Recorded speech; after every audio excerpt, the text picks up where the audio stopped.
Est-ce que le cadrage est bien là? Bon, il est pas mal. C'est pas le meilleur cadrage du monde parce qu'on voit une partie de mon salon et une partie du mur là, mais c'est pas grave. Luna, je veux bien qu'on partage le fauteuil, mais pour ça, il faut que tu viennes un peu sur moi. Hello, j'espère que vous allez bien. Ça fait tellement longtemps. Si vous vous souvenez plus de qui je suis, moi c'est Marie-Ange. Je suis social media manager, ça veut dire que mon travail c'est de gérer des réseaux sociaux pour plein de types de projets différents et je travaille en freelance à mon compte depuis bientôt 6 ans. Ça fait 4 ans que j'y suis vraiment à temps plein, mais mon entreprise va fêter ses 6 ans en novembre, c'est fou. Et elle, c'est Luna, c'est ma petite boule de poil, une princesse qui est toujours là avec moi, qui me colle. Voilà, là pour elle, c'est le bonheur. Ça fait très longtemps qu'on s'est pas vu sur YouTube, je crois que ça fait 1 an que j'ai pas posté et je me suis dit que j'allais revenir avec une vidéo toute courte, toute simple pour à la fois vous resituer de tout ce qui s'est passé, de pourquoi j'étais pas là et de qu'est-ce qui va se passer maintenant, mais aussi parler de ça, parler du fait de s'absenter des réseaux sociaux et de quand est-ce qu'on revient, comment on gère une période d'absence sur les réseaux sociaux parce que a priori si vous me suivez c'est que vous m'avez trouvé sur Instagram ou qu'une de mes vidéos vous a été envoyée par quelqu'un et que donc il y a de fortes chances pour que vous soyez quelqu'un qui porte un projet soit dans le développement personnel ou spirituel, soit un peu militant dans l'écologie, dans le féminisme ou dans les droits humains d'une façon plus générale, ou alors vous êtes dans l'éducation ou la culture, peut-être que vous êtes un musicien, un danseur, un artiste, quel qu'il soit. Et quoi qu'il en soit, c'est le type de projet où je sais que souvent on est seul à bord ou alors on est en petite équipe et il y a une personne centrale qui fait tourner la machine. Et donc, quand on est une petite équipe ou une personne centrale qui fait tourner la machine ou seul, on n'est pas des machines et on peut pas tout le temps être au top, tout le temps être présent. Il y a des fois où on lâche. Et on en parle trop peu sur les réseaux sociaux du fait que c'est normal de lâcher, de s'absenter, de revenir et d'alterner ces phases-là. Sur les réseaux, on a le discours de no pain, no gain, la régularité c'est la clé. C'est vrai, sur les réseaux sociaux, la régularité fait une énorme différence. Mais on est humain, on n'est pas des machines et c'est pas possible d'être tout le temps régulier. Ou alors, pour ceux qui le font, soit c'est leur cœur de métier d'être régulier sur les réseaux sociaux et c'est le point essentiel pour leur business, soit ils ont une équipe qui fait en sorte qu'ils sont réguliers sans que eux aient besoin de l'être tout le temps. Vraiment, vous allez avoir une Luna qui s'endort dans mes bras là. Et finalement, toute l'histoire de cette vidéo, c'est que mon exemple pourrait sûrement s'appliquer à vous et servir à vous rassurer sur le côté humain de c'est normal de pas tout le temps être sur les réseaux, c'est normal de pas créer du contenu 365 jours par an et c'est pas pour autant que votre business va couler parce que même si ça fait 1 an que j'ai pas été présente sur YouTube, mon entreprise se porte mieux que jamais et justement on va parler de tout ça en partant de mon exemple pour essayer un peu de faire baisser la pression sur ce sujet. Pour vous remettre un tout petit peu de contexte sur qui je suis, mon histoire, mon entreprise, parce que comme ça va vous permettre de voir les similarités et les différences avec vous. Moi, j'ai lancé mon entreprise il y a bientôt 6 ans, j'étais en Master 2. Pour la petite anecdote, je cherchais mon stage de fin de Master, j'ai postulé dans plein d'endroits, j'ai été prise à 2 endroits, j'ai voulu dire non à aucun des 2, donc j'ai monté ma boîte, j'ai pris les 2 en mission freelance parce que c'était pas des stages à temps plein. Et les 2 structures sont devenues mes clients et j'ai lancé mon entreprise à ce moment-là. Et d'ailleurs, j'ai travaillé avec les 2 pendant un bon moment. Donc mon entreprise a bientôt 6 ans, je l'ai lancée en novembre 2019, tout le monde sait ce qui s'est passé en 2020. En étant jeune diplômée en 2020, c'était pas le bon moment pour vivre de mon entreprise à plein temps, j'ai eu un CDI pendant 1 an et puis mon CDI c'était une expérience horrible. Je pense pas vous en reparler un jour parce qu'il n'y a pas de belles leçons à en tirer, mis à part que j'étais très contente d'en partir et que dans la vie, on ne sacrifie pas sa santé mentale pour un management toxique. Mais donc, ça fait 4 ans, quasiment jour pour jour, parce que donc c'était le 1er septembre 2021 que j'ai fini mon contrat et que je suis passée freelance à temps plein. Et là, on est le 3 septembre 2025, j'ai fêté les 4 ans à temps plein il y a 2 jours. Sur mes 4 ans à temps plein, j'ai terminé mon contrat par une rupture conventionnelle, j'avais le chômage comme filet de sécurité, ce qui est non négligeable et on en parle, il n'y a pas de tabou. J'ai eu une chance inouïe dès que je me suis lancée à temps plein, ça a marché parce que j'étais déjà lancée avant, que j'avais déjà des clients et que j'ai vraiment tout fait pour lancer la machine. Je me suis fait accompagner par la tanière des freelances, j'en parle souvent, qui était un super accompagnement. Et puis j'ai vraiment enclenché le bouche à oreille, j'ai répondu à des annonces, j'ai postulé à plein d'endroits en tant que freelance. Et donc en fait, j'ai pas eu besoin du chômage pour vivre sur le lancement de mon entreprise, mais c'était super cool de l'avoir parce que ça m'apportait une sérénité de me dire si jamais je fais pas de chiffres, je vais pouvoir payer mes factures quand même. Voilà un peu où ça en est, et là depuis 4 ans mon entreprise elle grandit doucement mais sûrement, très très vite sur la première année où je me suis lancée à temps plein, en fait vraiment très vite parce que donc je vous disais que j'ai fini mon contrat donc le 31 août, donc j'étais à mon compte à 100% depuis le 1er septembre 2021 et j'ai des souvenirs de discussions avec Mathilde de la dernière des freelances qui m'accompagnait à ce moment-là pour me coacher, pour m'aider à construire une entreprise pérenne. Il me semble que c'était en novembre qu'on a discuté pour la première fois du fait de me spécialiser dans des domaines où vraiment je suis alignée aux valeurs à 100% et qui me font vibrer. Et le virage s'est fait, il me semble, en janvier 2022, donc c'est allé très vite en fait, ça a pris moins de 6 mois de me spécialiser. Et en fait, avant de me spécialiser, je pouvais vivre de mon activité mais tranquille, et à partir du moment où je me suis spécialisée, j'ai pu en vivre de façon plus solide et posée. Je gagne pas des mille et des cents, je suis comme vous, je suis comme tout le monde, je suis pas le mythe du SMIC LinkedIn à 10 000 euros par mois, c'est pas moi. Mais je vis de mon entreprise, j'en vis de façon sereine. Bref, je sais plus où j'en étais, j'ai été coupée par Luna, mais voilà, je vis de mon entreprise d'une façon classique, comme la plupart des Français. Je suis pas au SMIC LinkedIn à 10 000 euros par mois, mais je suis pas en galère non plus. Je suis bien, c'est cool. Je peux payer mes factures, payer mes courses, faire des petits cadeaux à mes proches quand il y a un anniversaire ou quelque chose comme ça. Et franchement, c'est chouette. Aujourd'hui, en termes de capacité de travail, je suis à capacité maximale. Je peux pas prendre de nouveaux clients, c'est-à-dire que je suis prestataire de service. Mes clients m'achètent un service, une prestation. En l'occurrence, moi, ils m'achètent très souvent de la gestion de compte avec de la création de contenu. Et donc, pour certains, j'ai 6 posts par mois à créer. Pour d'autres, c'est 10, 12, 14. Et ça me prend du temps, ça remplit mes journées. Et une fois que mes journées sont remplies, je peux pas faire rentrer quelqu'un d'autre dedans. Donc là, aujourd'hui, je suis à capacité maximale. Aujourd'hui, je ne peux pas accueillir de nouveaux clients. Si je le fais vraiment, ce sera parce que c'est un projet coup de cœur. Et ça veut dire que je rogne de mon temps off, de mon temps perso pour travailler plus. Donc pour l'instant, c'est pas le but parce que j'ai vraiment à cœur de maintenir un bon équilibre pro-perso. Je veux pas me cramer comme plein d'entrepreneurs le font. Et je comprends très bien parce que c'est très très rapide de tomber dans ce mécanisme-là. J'ai pas envie d'être là-dedans. Pour l'instant, je gère super bien cet équilibre. Donc pour l'instant, j'annonce que je suis complet, je prends pas de clients en ce moment. Et ça m'a pas empêché d'être absente de YouTube pendant un an. Ça m'a pas empêché d'être absente d'Instagram pendant tout l'été. Voire un peu plus. Je crois que déjà au printemps, j'étais pas trop là. Parce que l'année qui vient de s'écouler, elle a été remplie. Elle a été remplie en contraintes pratico-pratiques et elle a aussi été remplie en drainage d'énergie, d'émotionnel, de système nerveux. Et j'avais pas la place dans mon énergie, mon quotidien et mon temps pour être sur les réseaux sociaux. Je voudrais qu'on se rappelle ensemble, vous et moi, si vous me suivez, que vous avez un business model qui est un peu similaire au mien, ou alors en tout cas que vous faites pas partie des business models où il faut vendre des milliers d'articles ou de formations ou de prestations pour pouvoir vivre. Moi, typiquement, j'ai besoin de 10 à 15 clients par an pour faire mon chiffre d'affaires qui me permet de vivre. Si c'est votre cas, que même si vous avez un peu plus, qu'il vous faut une centaine de clients, ça reste un petit business model. Vous n'êtes pas comme une grande surface, vous voyez un peu l'idée. Et si vous êtes comme moi à peu près à cette échelle, on peut se permettre de pas tout le temps être sur les réseaux sociaux. Parfois, on est à capacité maximale et ça sert à rien de se cramer pour être sur les réseaux et pour être présent, vous voyez. Et vraiment, c'est un discours que je tenais à adresser, même si ça semble tout simple et évident. On en entend trop peu parler de ce truc-là sur les réseaux. On voit tout le temps, partout, que la régularité c'est la clé, qu'il vaut mieux poster, qu'il faut pas attendre que ce soit parfait. Et c'est vrai, je suis la première à le dire. Et je suis la première à le dire à mes clients ou quand on me demande des conseils par message. N'attendez pas que ce soit parfait pour poster. Il vaut mieux poster souvent parce que c'est mieux pour l'algorithme, c'est vrai, parce que c'est aussi mieux pour apprendre à connaître son audience. Typiquement, si vous postez, je sais pas, 300 fois par an, vous avez 300 fois l'occasion de faire un test, de voir est-ce que ce format-là plaît à mon audience, est-ce que si je tourne les choses de cette façon, ça marche ou ça marche pas, alors que si vous le faites 10 fois par an, vous voyez un peu l'ordre de grandeur qui est 30 fois inférieur, donc vous avez 30 fois moins l'opportunité d'apprendre à connaître votre audience. Donc évidemment que poster et être régulier, ça fait la différence.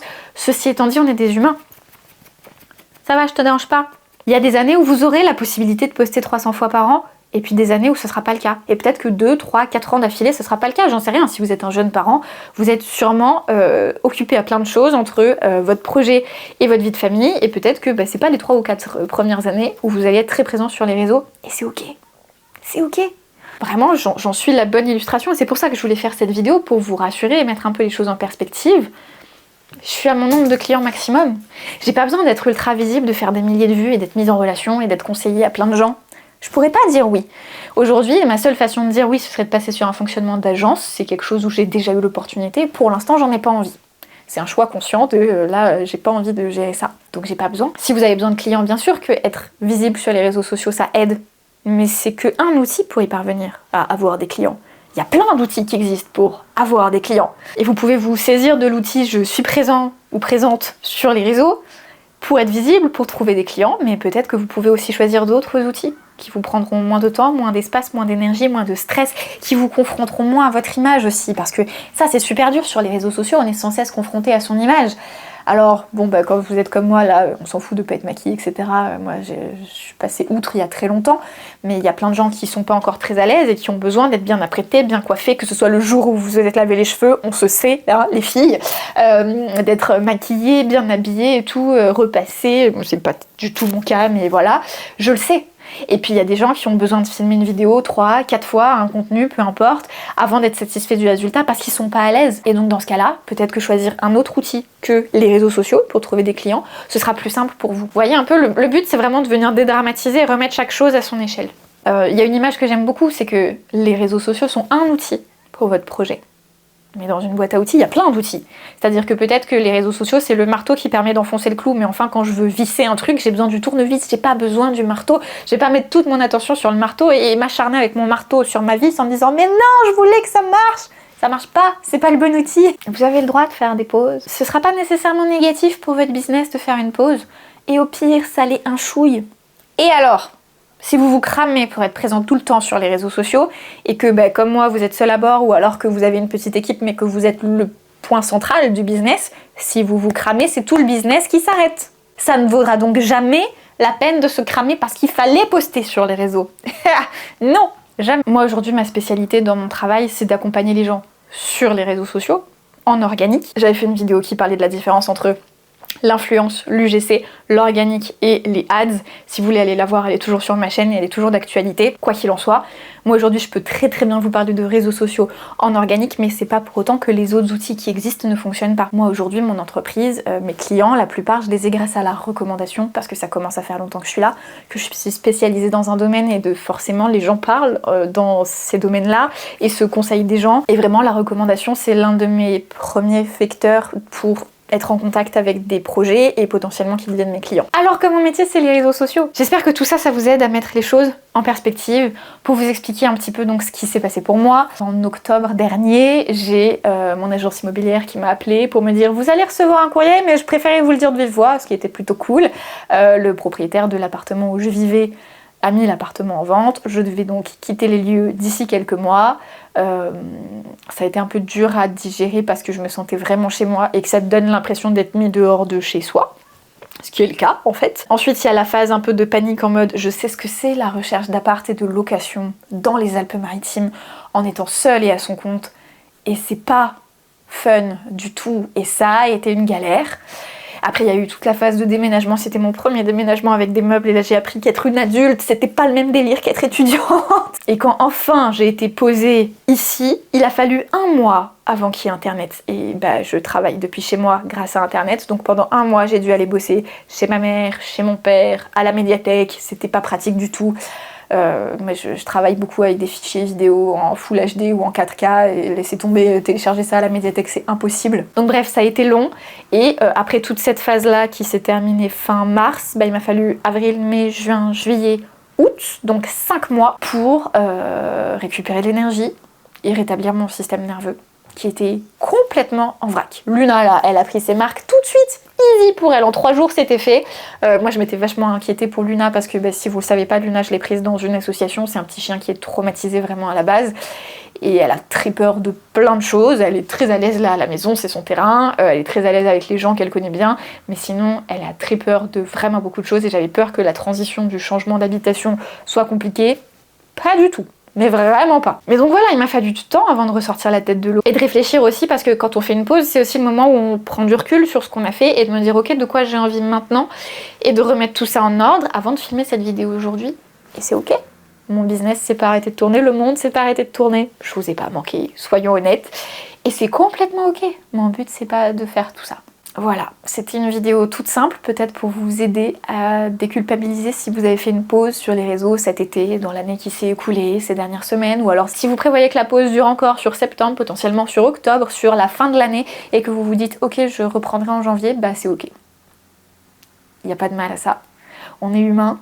Ce qui compte dans un projet professionnel, c'est de pouvoir payer nos factures à la fin du mois. Ce qui compte dans un projet, j'en sais rien, de associatif ou artistique, et ben c'est de faire vivre le projet au moment où il y a des expositions, des représentations, des enjeux de pétitions, de campagnes à mener, etc. Et c'est pas grave si on n'est pas sur le front tout le temps. En fait, c'est normal de pas être au front en permanence. On n'est pas des machines et on peut pas se permettre de se cramer, surtout quand on porte un projet. Personne va venir faire tourner mon entreprise à ma place si je me crame. Donc je prends soin de moi quand il le faut pour que mon entreprise tourne toute l'année, même s'il y a des périodes où c'est plus discret que d'autres. J'espère que pouvoir parler de tout ça sans tabou, en parlant de moi, ça vous aide juste à dédramatiser pour vous. C'est tout le but de cette vidéo. À partir d'aujourd'hui, il y aura une vidéo par semaine qui va être postée sur cette chaîne, si tout va bien, mais là normalement tout va bien. Et j'ai signé un bail de 3 ans, donc on va pas pouvoir me mettre dehors au moment où je me dis que tout va bien. Donc il y aura une vidéo par semaine sur cette chaîne, il y aura des face cam parce que j'ai envie de vous parler de plein de sujets, notamment j'ai très envie de vous parler de lecture et de bouquins. J'ai beaucoup lu sur ce début d'année, j'ai plein de lectures à vous partager, mais j'ai aussi envie quand même de vous embarquer dans des vlogs pour vous montrer les coulisses de mon entreprise. Il y aura plein d'autres vidéos sur notre rapport aux réseaux sociaux parce que c'est un sujet qui est sans fin et qui est important, il faut qu'on en parle parce qu'on y est tous confrontés et on a peu d'espace où on peut vraiment en parler sans tabou. Et puis il y a un petit projet secret là sur lequel je travaille depuis quelques mois qui devrait pointer le bout de son nez d'ici 3 mois. C'est ça. Donc je travaille sur tout ça dans mon coin. Je vous en reparlerai en temps voulu, mais n'hésitez pas dans les commentaires, vu que ça fait longtemps qu'on s'est pas vu, vous et moi, n'hésitez pas à me laisser un petit commentaire pour me dire vous, comment ça va, comment ça s'est passé ces dernières années, quels sont vos enjeux en ce moment, notamment sur les réseaux, mais aussi d'une façon plus générale dans votre projet, parce que peut-être que moi dans un vlog, je peux vous montrer un angle qui peut-être peut vous apporter une idée sur un truc que vous n'avez pas encore essayé, on sait jamais. Voilà, n'hésitez pas à me laisser un petit commentaire pour me dire que vous êtes toujours là, pour me donner de vos nouvelles, parce que je vous reconnais toujours, et pour me dire un peu les prochains sujets que vous voudriez que j'aborde. Merci d'avoir regardé la vidéo jusqu'ici, je le dis à chaque fois, mais cette chaîne YouTube elle est toute petite, il y a moins de 100 personnes qui me suivent, je fais vraiment pas beaucoup de vues, mais à mon échelle ça change tout parce que comme je vous l'ai dit, il me faut 10 à 15 clients par an et donc si vous avez été, et je ne sais pas si vous avez déjà été 5 à 10 personnes à me contacter ou à me recommander suite à une vidéo que vous avez vue en vous disant oh ça m'intéresse cette prestation ou j'aime bien la façon qu'elle a de travailler et que vous m'avez recommandé, en fait quand j'ai 5 à 10 contrats qui arrivent grâce à cette chaîne YouTube, c'est la moitié de mon année, voire un peu plus, qui est remplie. Et c'est ça qui me permet de vivre aujourd'hui. Donc merci mille fois pour votre soutien, vraiment. Je me réjouis de vous retrouver d'une façon plus régulière. J'ai plein de choses à partager avec vous. Je voulais vraiment qu'on commence tout en douceur, juste pour se reconnecter, vous et moi. Mais j'ai très hâte de vous embarquer dans toutes ces aventures. Que vous voyez un peu la vie de freelance une fois que c'est rodé et que ça tourne, c'est cool aussi. Et voilà. Merci beaucoup et à tout bientôt. Salut!